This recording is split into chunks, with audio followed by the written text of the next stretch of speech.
Le numérique, c'est dans notre vie, c'est dans la vie des élèves demain, c'est dans leur exercice professionnel dans quasiment toutes les professions.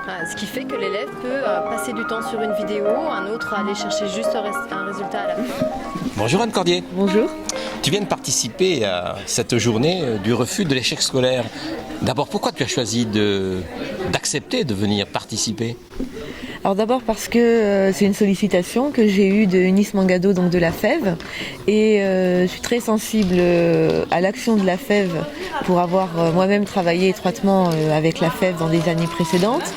Et puis je suis très sensible vraiment et je milite pour un lien fort entre la recherche et le terrain. Donc ça me paraît essentiel de pouvoir être présente ici.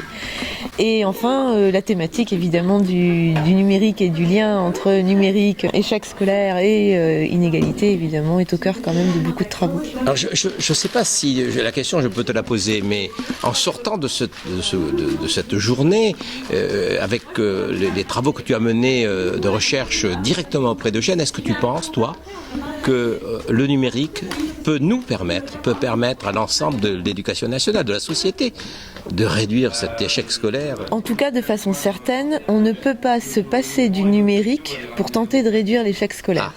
Je ne sais pas si il y a une nuance qui est importante.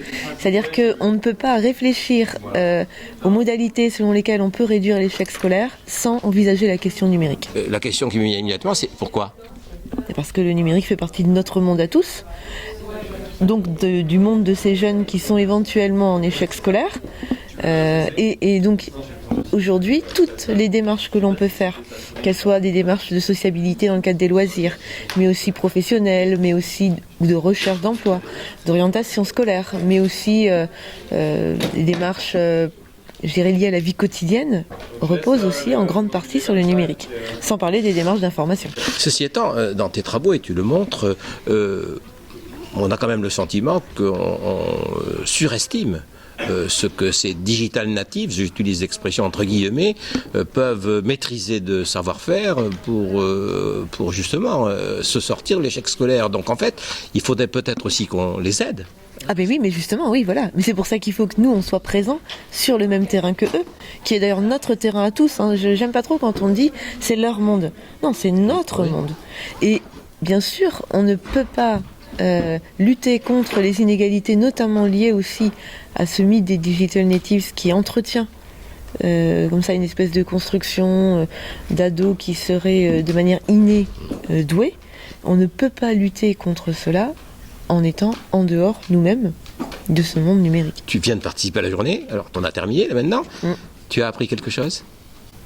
Oui. Alors beaucoup de choses. D'abord, ce qui m'a beaucoup intéressée, c'est que cette journée a surtout permis de mettre en valeur les liens entre les différents types d'acteurs qui interviennent autour de ces questions du numérique pour réduire l'échec ou les inégalités entre les jeunes. Je pense par exemple aux travaux d'Emmaüs Connect, aux liens évidemment avec la FEV, mais aussi aux travaux de lecture jeunesse qui montrent bien aussi combien avec l'aide d'un chercheur on a travaillé sur un public jeune qu'on fait travailler dans les classes pour la réalisation de e-books et ensuite l'impact que ça a sur la fréquentation en bibliothèque et la relation avec les parents. On a tout là.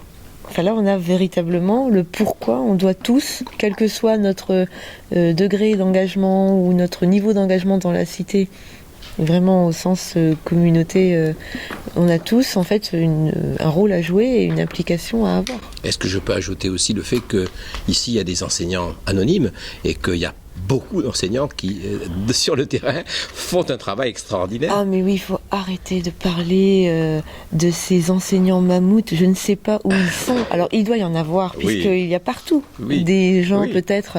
Mais qu'on parle enfin et définitivement de ces enseignants qui, au quotidien, bricolent, tentent de faire des choses, expérimentent. Et quand je dis bricoler, c'est positif. Le bricolage, c'est de la créativité, quoi.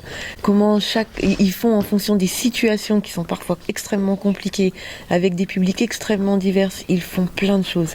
Et c'est vrai que de toute façon, on le voit même dans les études moi que je mène ou les jeunes que je rencontre, ils insistent sur le rôle de ces enseignants.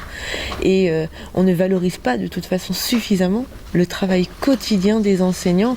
Je ne parle pas des Ducavox, bien sûr, mais je veux dire, tous ces discours sociaux, même autour des digital natives, ils nuisent à la visibilité de la créativité enseignante. Mais ils deviennent de plus en plus nombreux, donc on peut avoir de l'espoir. Ah, mais de toute façon, on a toujours de l'espoir, puisque ce sont les acteurs qui sont porteurs du projet pédagogique, éducatif, politique avec le numérique. Merci beaucoup, Anne Dordier. Merci.